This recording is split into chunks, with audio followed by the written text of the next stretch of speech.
Hello there. You're watching News Channel Nebraska. My name's Eric McKay. Thank you so much for joining us. Let's take a look at our top headlines today. A southeast Nebraska woman is in jail after an assault of a deputy set off an hours-long standoff. 22-year-old Nicole Nicely was arrested Wednesday evening. Initially, Seward County deputies were called to a home in Utica after a report of an assault. Authorities say Nicely attacked a deputy with a knife, then barricaded herself in the residence with her child. That set off a 7-hour standoff before Nicely was taken into custody by the State Patrol. The child was released safely and taken into protective custody. The deputy suffered what's being called minor injuries. Nicely lodged in the Seward County Jail, facing multiple charges. Military officials investigating what caused a crew of pilots to make an emergency landing with a National Guard helicopter on Wednesday. A news release says a CH-47 Chinook helicopter made the emergency precautionary landing at the Nebraska Army National Guard's Greenleaf training site near Hastings. The 4 crew members were evaluated by medical personnel. No one was injured. The release says the helicopter did sustain some damage, though, and it's going to remain in place until the investigation's finished. The helicopter and crew are based at an aviation support facility in Grand Island. Well, it's now official. The former Kearney High girls basketball coach taking the parent of a player to court. J.D. Carson filed a civil defamation lawsuit against Amber Garner of Kearney and an unnamed defendant in Buffalo County District Court on Thursday. The suit alleges slander and invasion of privacy against Garner, alleging 3 forms of slander and invasion of privacy against the unnamed defendant. It's likely that Carson plans to learn who made the alleged defamatory comments against him through pretrial discovery and then to add those people to the suit. The lawsuit comes after Carson resigned from his post as girls basketball coach in November. School officials say he was accused of having a flirtatious relationship with a player and giving that player preferential treatment. Carson denies those accusations. The counts against Garner relate to comments that Carson says she made against him 3 years ago. Carson seeking special damages of nearly $173,000, unspecified general damages, and $1 million of punitive damages to be awarded to the school districts of Buffalo County. Well, a test done in Nebraska raising red flags over whether or not the nation's infrastructure is ready for the weight of electric vehicles. This video is from a test done at the University of Nebraska-Lincoln last fall. It shows an electric-powered pickup truck hurtling toward a guardrail installed on the facility's testing ground. The nearly 4-ton truck tore through the metal guardrail, hardly slowed until it hit a concrete barrier yards away on the other side. Road safety officials and organizations say the electric vehicles themselves appear to offer superior protection to their occupants. The Rivian truck tested in Nebraska showed almost no damage to the cab's interior after slamming into the concrete barrier. But officials with the Center for Auto Safety say the purpose of guardrails is to help keep passenger vehicles from leaving the road. The U.S. Federal Highway Administration has declined to immediately comment on the Nebraska test results. The university says more testing is planned to determine how to engineer roadside barriers that minimize the effects of crashes. A move aimed at increasing railroad safety, meanwhile, in Nebraska is in jeopardy. A filibuster got underway in the legislature to stop railroads from having to carry a minimum of 2 crew members on freight trains. At least 10 other states already have that rule. Joe Jordan has more. So we have a contentious issue. The issue, railroad safety, specifically a proposed law mandating a minimum, that's right, a minimum of 2-person crews on freight trains. A proposal Big Rail, Union Pacific, and Burlington Northern have opposed. We're in a full-blown filibuster. Some 2-crew critics argue that while 11 states have okayed 2-person crews, it's a federal decision, not a state-by-state issue, and 2 on a train is outdated. Technology has actually made the single operating crew even safer.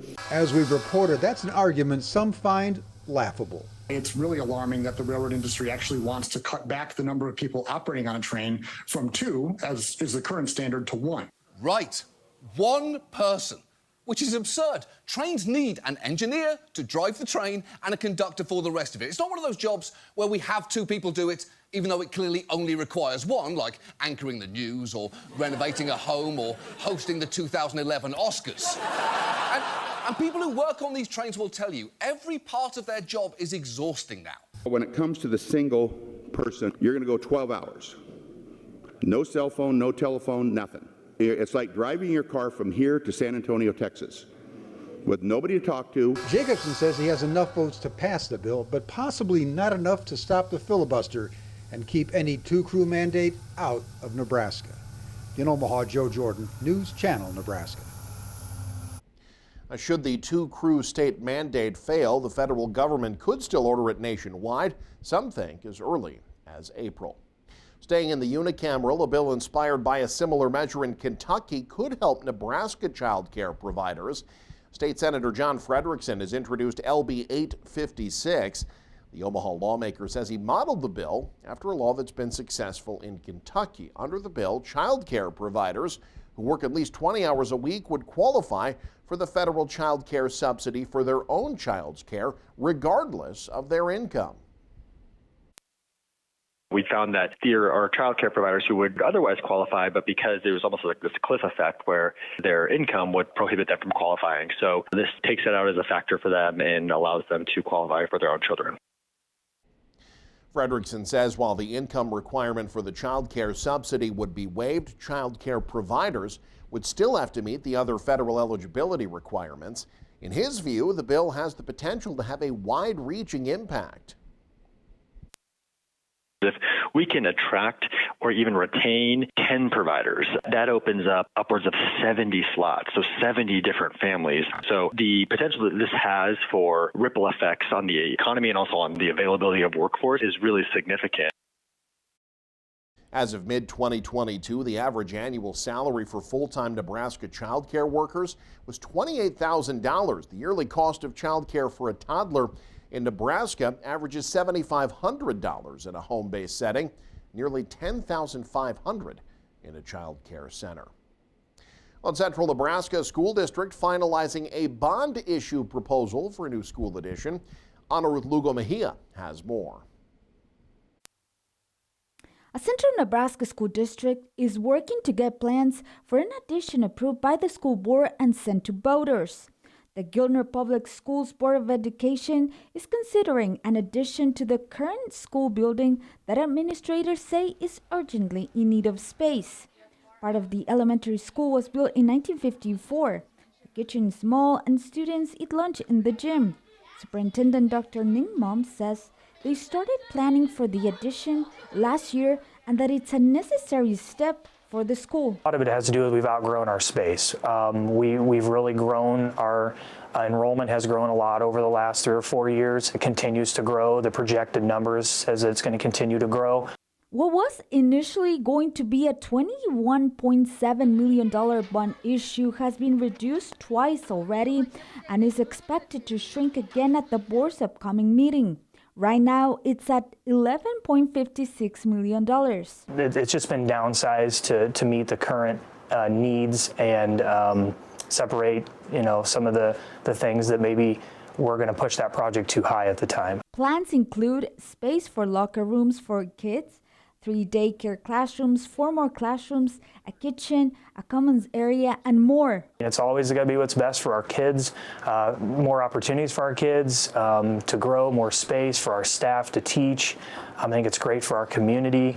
Giltner is not only a growing district, we want to be a growing community and work hand in hand together, so it enhances it. The next school board meeting is on Wednesday. If approved by the board, the bond issue would go to voters in May. In Giltner, Ana Ruth Lugo Mejia, New Channel, Nebraska. We've got an important recall alert for you to know about. Bissell has recalled about 142,000 of its multi-reach hand and floor vacuum cleaner models because of a fire hazard. The Consumer Product Safety Commission says the vacuum's battery pack can overheat and smoke. So far, Bissell's gotten 17 reports of the vacuum smoking. 6 of those included the battery pack catching on fire. There have been at least 2 minor burn injuries reported. 3 incidents resulted in minor property damage.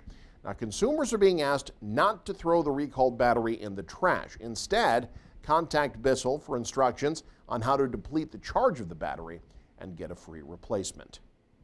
The federal government with some good economic news. The U.S. economy adding a stunning 353,000 jobs in January. It's a stronger than expected gain to kick off the year. The Bureau of Labor Statistics also found the unemployment rate nationwide still 3.7%, the same as the month before, and the 24th month in a row the nation's jobless rate has been under 4%.